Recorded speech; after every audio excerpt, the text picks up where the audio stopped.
মানুহে গুহা এৰিলে, গছৰ ছাল পিন্ধিব এৰিলে, কেঁচা মাংস খাবলৈও এৰিলে, কিন্তু বেলেগৰ ভাল দেখি হিংসা কৰাটো আজিও এৰিব নোৱাৰিলে।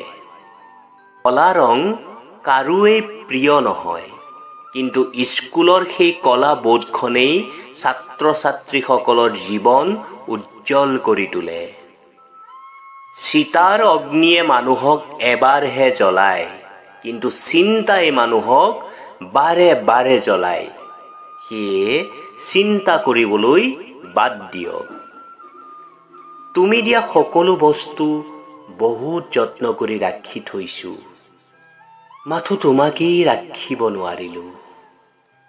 বৰষুণ তেতিয়াই হয় যেতিয়া আকাশে মেঘৰ ওজন সহ্য কৰিব নোৱাৰে, আৰু কান্দোন তেতিয়াই ওলায় যেতিয়া হৃদয়ে কষ্টৰ ওজন সহ্য কৰিব নোৱাৰে।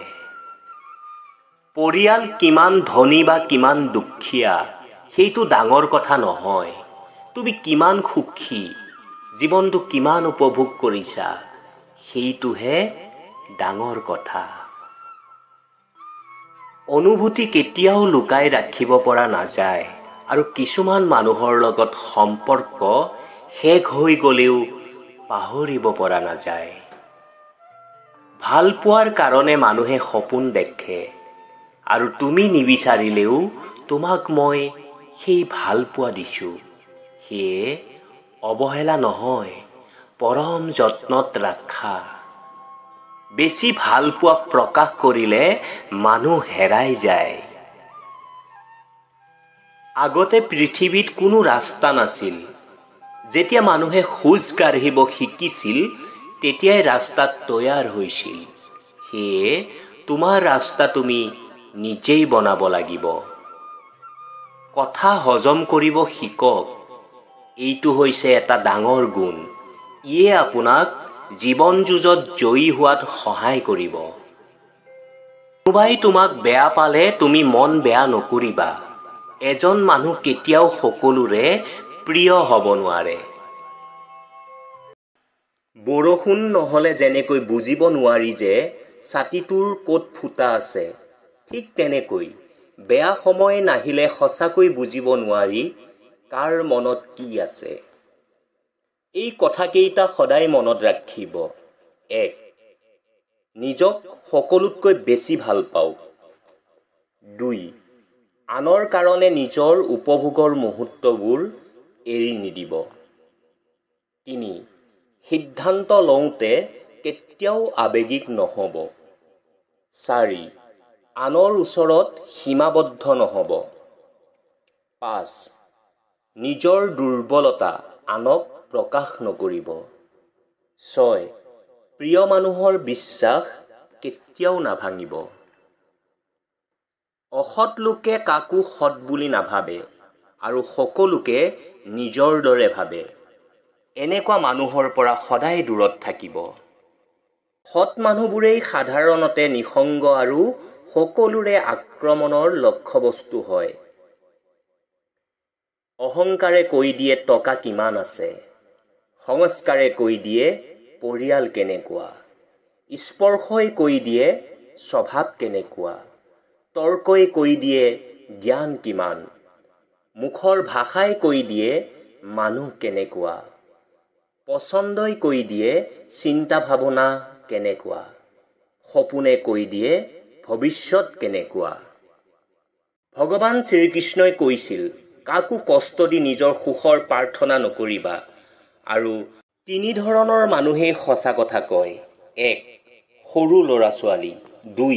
মূৰ্খ মানুহ। আৰু 3. খঙাল মানুহ।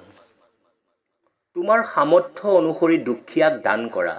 মনত ৰাখিবা, দুখীয়াৰ আশীৰ্বাদ ভগৱানৰ আশীৰ্বাদৰ সমতুল্য।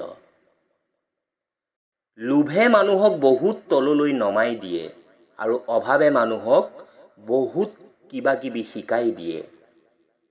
নাৰী লোভী পুৰুষ আৰু পুৰুষ লোভী নাৰী কেতিয়াও কাৰো হ'ব নোৱাৰে, আৰু অৰ্থলোভী নাৰী কেতিয়াও এজন পুৰুষৰ সম্পত্তিত সন্তুষ্ট থাকিব নোৱাৰে। এই কথাকেইটা মন কৰিব। পজিটিভ চিন্তা কৰিবলৈ চেষ্টা কৰক। নেগেটিভ চিন্তাৰ পৰিমাণ বাঢ়িবলৈ নিদিব।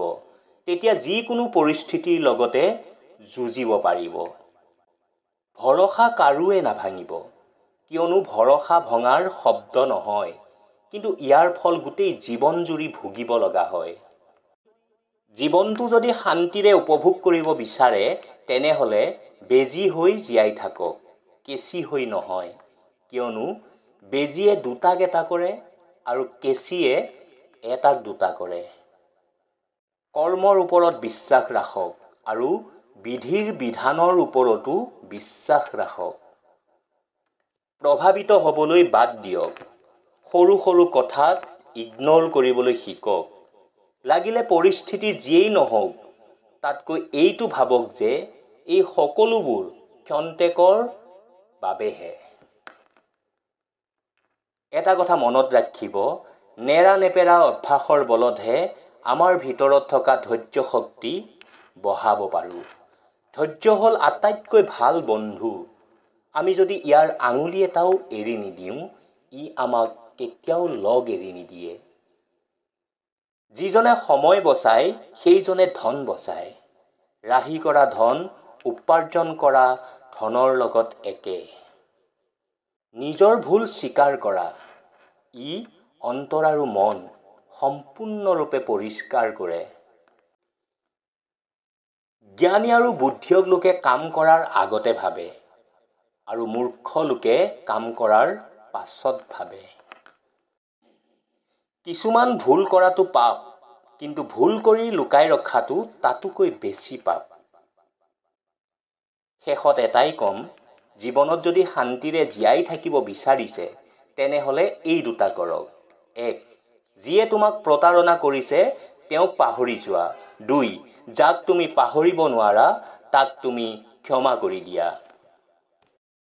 মানুহে সুখ পাবলৈ কাপোৰ বদলায়, ভোজন বদলায়, ঘৰ বদলায়, মিতিৰ কুটুম বদলায়, কিন্তু তথাপিও দুখত থাকে। কিয় জানেনে? মানুহে নিজৰ স্বভাৱ নবদলায়। পানীৰ সোৱাদ তেতিয়াহে লোৱা যায় যেতিয়া আপুনি পিয়াহত থাকে। ঠিক তেনেকৈ এজন সঁচা হৃদয়ৰ মানুহৰ প্ৰেম আৰু মহত্বৰ বিষয়ে তেতিয়াহে জানিব পাৰিব যেতিয়া আপুনি অকলশৰীয়া হৈ যায়। আপোনাৰ জীৱনত যিমানেই বেয়া দিন নাহক কিয়, প্ৰতিদিনে পুৱা ভগৱানক ধন্যবাদ দিব, কিয়নো আপোনাৰ লগত জীৱনটো আছে। কথাৰে দিয়া আঘাতৰ জখম বহুত গভীৰ, আহতও হোৱা যায় আৰু দাগো দেখা নাযায়। পৰমাত্মাই কয়, হে মোৰ মৰমৰ সন্তানসকল, সদায় ভাল কাম কৰি যোৱা, লাগিলে আনে সন্মান কৰক বা নকৰক, কিন্তু আপোনাৰ অন্তৰাত্মাই আপোনাক সদায় সন্মান কৰি থাকিব। ইয়াতকৈ ডাঙৰ সুখ আৰু জীৱনত একো নাই। যিটো বস্তু আপোনাৰ হাতত নাই, তাৰ বিষয়ে চিন্তা কৰি কোনো লাভ নাই। সাহস নেহেৰুৱাব, এতিয়াও বহুত কাম কৰিবলৈ বাকী আছে। যিসকলে কৈছিল তুমি কৰিব নোৱাৰা বুলি, সেইবোৰক কৰি দেখাব লাগিব। কিছুমান মানুহ ইমানেই বদমাছ থাকে যে আপুনি সিহঁতৰ লগত যিমানেই ভাল ব্যৱহাৰ নকৰক কিয়, যিমানেই মৰম নকৰক কিয়, যিমানেই উপকাৰ নকৰক কিয়, সিহঁতে কেতিয়াও আপোন হ'ব নোৱাৰে। সঠিক সময়ত থিয় হৈ কোৱা যেনেকৈ এটা সাহস, ঠিক তেনেকৈ মৌন হৈ আনৰ শুনাটো এটা সাহস। জীৱন সংগী লাগিলে দুখীয়াই হওক, কিন্তু সৎ হোৱা উচিত, যিয়ে আপোনাক সন্মান কৰে, কিয়নো দুখীয়া হ'লেও জীয়াই থাকিব পাৰি, কিন্তু অসৎ লোকৰ লগত জীৱন কটোৱা বহুত কঠিন। দীঘল বেজী আৰু দীঘলীয়া কথাই কেৱল সমস্যাৰ জন্ম দিয়ে। সেইকাৰণে বেজীক চুটিকৈ ধৰি আৰু কথাক চম্ভালি ৰাখিব লাগে। মানুহে ডাঙৰ হ'লে সৰুকাল পাহৰি যায়, বিয়া হ'লে মাক দেউতাকক পাহৰি যায়, ল'ৰা ছোৱালী হ'লে ভাই ভনী পাহৰি যায়, ধনী হ'লে দুখীয়াক পাহৰি যায়, আৰু যেতিয়া বুঢ়া হয় পাহৰি যোৱা স্মৃতিবোৰ মনত পেলাই চকু পানী নিগৰায়। পুনৰ লগ পাম আন এটা সুন্দৰ ভিডিঅ'ৰ সৈতে। তেতিয়ালৈকে আপোনালোক ভালে থাকক, কুশলে থাকক আৰু সদায় হাঁহি থাকক। প্ৰেম এনেকুৱা এটা ভাষা যিটো সকলোৱে কয়, কিন্তু বুজে সেইসকলে যাৰ লগত হৃদয় আছে। সময়ৰ লগত পৰিৱৰ্তন হ'বলৈ শিকক, কাৰণ সময়ে পৰিৱৰ্তন হ'বলৈ শিকায়, ৰ'বলৈ নহয়। মানুহৰ সকলোতকৈ ডাঙৰ মূলধন হৈছে ভাল বিচাৰ, কিয়নো ধন আৰু বলে ভুল ৰাস্তাত নিব পাৰে, কিন্তু ভাল বিচাৰে সদায় ভাল কাম কৰিবলৈ প্ৰেৰণা দিয়ে। জীৱনত এই কথাকেইটা সদায় মানি চলিব। যিমান পাৰে অকলে থাকক, নিজৰ কথা ভাবক, আনৰ নহয়। মনটোৱে কি বিচাৰে সেইটো কৰক, আনে কিবা ক'লেও তাত গুৰুত্ব নিদিব। স্বাৰ্থপৰ আৰু অহংকাৰী মানুহৰ পৰা আঁতৰি থাকক। সময়ে সময়ে ৰং সলোৱা মানুহৰ পৰা আঁতৰি থাকক। আপোনাক গুৰুত্ব নিদিয়াজনক আপুনিও গুৰুত্ব নিদিব। য'ত আপোনাৰ সন্মান নাই তাত আপুনি নাযাব। কেতিয়াবা জীৱনত সঠিক মানুহ অহাৰ বাবে ভুল মানুহ এৰি যোৱাটো প্ৰয়োজন।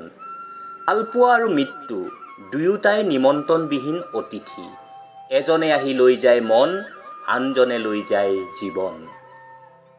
সম্পৰ্ক কেতিয়াও দূৰত্বৰ বাবে শেষ নহয়। সম্পৰ্ক শেষ হয় এক পক্ষৰ প্ৰয়োজন শেষ হোৱাৰ বাবে। মানুহক দায়িত্ববোধ শিকাই দিব নালাগে, পৰিস্থিতিয়ে মানুহক দায়িত্বশীল বনাই দিয়ে। অতীতৰ স্মৃতি আৰু ভৱিষ্যতৰ চিন্তাই মানুহৰ আধা জীৱন নষ্ট কৰে। আচলতে আবেগ লুকাই ৰাখিব লাগে। অতি আবেগে মানুহক আগবাঢ়িব নিদিয়ে। কোনো কাৰো বাবে যোগ্য নহয়, যোগ্যতা বিবেচনা কৰি ল'ব লাগে। গাৰ বৰণে সৌন্দৰ্য বুজাই, আচৰণে বুজাই ব্যক্তিত্ব। হাঁহিৰ পিছফালে থকা দুখ, খঙৰ পিছফালে থকা মৰম, মৌনতাৰ পিছফালে থকা কাৰণ বহুতে বুজি নাপায়।